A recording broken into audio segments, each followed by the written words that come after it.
What if I told you your life can change really fast? In this video, I'm going to go through everything that happened to me in my pivotal moments at Argos that allowed my life to literally change. And when I look back and I dissect everything that happened and things that I started doing that I didn't do before, really and truly, those are the reasons that everything kind of changed for me.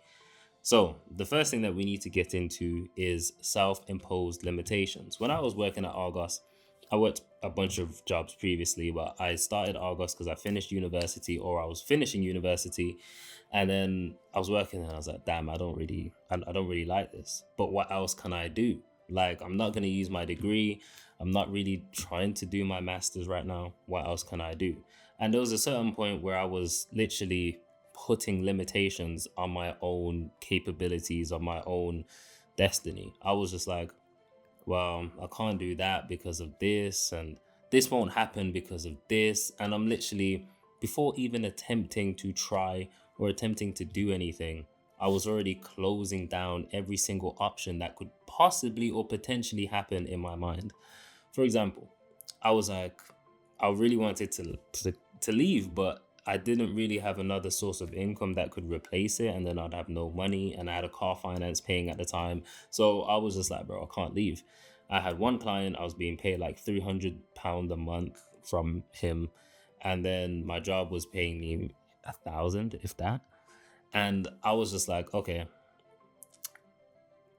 I can't leave because how am I gonna pay for my car finance? Or I can't leave because I don't have enough clients, or I can't leave because how am I meant to get more clients, or how am I meant to make money? Like, this isn't gonna work because of this. Without knowing that there's so many other possibilities that I couldn't even fathom at the time because I've just never experienced anything like it. I've never seen it happen before. I wasn't really around the people that I needed to be around to really have my mind expand. And that was one of the things, once that changed, I was actually able to leave my job. And I can't tell you exactly what made it change. I would say I've replaced, I wouldn't call them all bad habits, but habits, for example, there's only so many habits that you can theoretically do in a day. If you play games, if you go to the gym, if you do this and you do that, if you replace some of those that are not potentially benefiting you right now, like for example, I quit PlayStation. I sold it because I was just like, yo, let me just focus. And when it's out of sight, it's out of mind. Like, because it's not here, I cannot play it. Cool. Me, I needed time to replace the time I used to play PlayStation late nights with something else. I did that with editing or listening to podcasts or watching YouTube videos that are actually educating me. And those things led to my paradigm shift, my changing limiting beliefs. And that allowed me to actually just be like, you know what, fuck it. I'm going to leave. And that leads me to my next point. You need to be fearless. I was so scared to leave Argos that it's incredible. It's almost like I was leaving a corporate job, which only like 10 people ever get. But it was just Argos. If I ever really needed to, I could have got another job at another place like Argos anyway, if everything hit the fan. But you need to be fearless. And the only way that you can actually be fearless is by tapping into number three. And that's just having an underlying force to why you're doing what you're doing. For example, cool. I didn't want to work at Argos, but why didn't I want to work at Argos?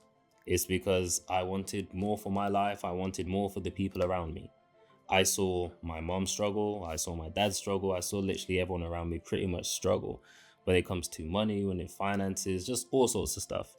And we didn't grow up in the best area as well. So it was just like, it was just struggle all around me. Whether I step out, whether I'm at home, there's a struggle, right? So me seeing that gave me kind of the force, the why to actually want to go out and do more.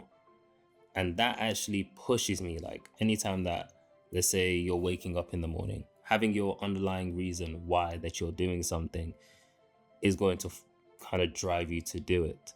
Whether you feel tired or whether you know that maybe you're a bit scared to do something where it could potentially benefit you in your business or your life, you're now going to do it because you're going to think back to why are you doing all of this. And if you don't have a reason to why you're doing all of this, then I don't know what to tell you, bro. Like, you might be going strong now, but without a real underlying reason why you're doing this, I don't know how far you're going to get.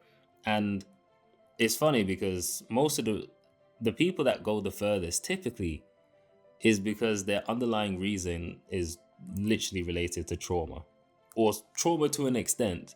Like for me, seeing people struggle around me, step out of my house and people are struggling because I'm not in the best area, like it's crazy, right? People on the weekends are wearing their school PE kit because they just have nothing else to wear. Like, that stuff there is crazy, but that is just going to push you to keep going, to get out of your circumstance. And pain literally drives action. So, like, all of these things is going to push you to do more. Another thing, while I was at Argos, and obviously I'm still not in the best area, people are doing better, but it's still not where, I want everyone to be, or want my mom or family to be and stuff like that. One thing that changed is the way I talk to myself. And one thing that actually got me is, I don't know who said it, but they said, if you talk to yourself the way you talk to your friends, would they still be your friend? And the way that I was talking to myself, I was like, Ajne, you're so dumb, man. How are you at this job? Like, you can't do nothing right. You can't do this. When I make a mistake, I'm like, flip sake, you're an idiot. Blah, blah, blah, blah, blah. If I spoke to my friend like that, I can guarantee we won't be friends. If he made a little mistake and I'm like, you flipping idiot, look at you, you're so useless, you're so trash, da da da. Bro, he'll be so offended that he'll start arguing back with me. But when I was talking to myself, I'll talk to myself like shit and then not argue back with myself. I'll just be like, yeah, I am. I am shit, man. I never do anything right. This is just terrible. Changing your self-talk changes absolutely everything. Giving yourself grace, if you make a mistake, you know what? You made that mistake. Why did it happen? It happened because of this. Well, let's try and not make that happen again. That was an accident. It can be avoided next time. It wasn't 100% your fault. You didn't know any better. Or positive self-talk in the sense of you can achieve anything, you can do anything. And I remember speaking to Nero, and it's big on conviction, knowing that you're going to achieve something, knowing that you're going to do something, not just I'm going to try to do something. And when we was playing FIFA, I was like, he challenged me to FIFA, and I was like, bro, you're gonna get smoked. Like, I know you're gonna get smoked. And he's like, if niggas had the same conviction in the way they play FIFA that they like have in real life, then their life will be completely different. And I was like, I hear it. So many people, like, when you get challenged to a game, you're like, you're gonna get smoked. Like, I'm gonna destroy you. There's no way I'm losing. If people did that with business, if people did that with their life, things will be completely different. And that's the way I try to act now in terms of anything that I go on to attempt or achieve is I know that it's going to work. I know that this is going to, like, I know this video is going to be good. I know the videos I recorded before are sick. I just know. And all that self-talk just rewires your whole entire brain. The way you see certain situations, the way you see new opportunities, the opportunities that you can see, you're now looking in a more positive light. You're now looking at everything as an opportunity. And honestly, one of the last things that actually helped me leave Argos and actually change my life in 6 months is the fact that I saw failing as not the worst thing that can happen. Anytime that I saw like potential that I could fail, I knew that it wasn't bad as long as I didn't quit or as long as I didn't die. I always thought, okay, if I'm going to make this decision, what's the worst that can happen? Am I going to die? No. Okay, let's do it. Ultimately, that's what actually made me leave Argos. That's actually what made me do most things. Okay, should I do this like business with this person? Am I going to die? Nah. Should I leave Argos? What's the worst that can happen? I can't pay my car finance. Am I going to die? Nah. So I just do it. And ultimately, the worst case scenario rarely ever happens. Literally rarely ever happens because there's so many other scenarios that can play out and avoid that scenario happening. So failing is not losing. Failing is just a lesson learned.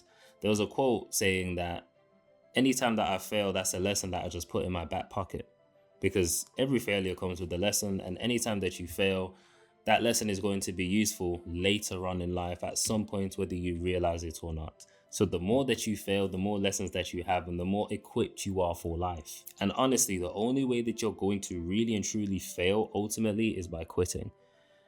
And that's ironic because I quit my job, but I'm talking quitting your dreams, quitting the life that you want to live, quitting trying to chase what you know you deserve. If you know that you want to be a YouTuber, or you know that you don't want to live, just your life doing a 9 to 5, maybe you want more freedom, you want to make more money, you want to travel, you stopping trying to achieve those things is what's ultimately the real failure, and that's what's going to stop you. And in 6 months, I went from working at Argos to actually having more clients. Literally having more clients that paid me more than I was working at Argos. I was working less, I had more flexibility, I was working from home. Everything just felt good. I was meeting new people, higher quality people with more status, building up my network. I was traveling to London, which, like, if I was at Argos, I wouldn't ever do.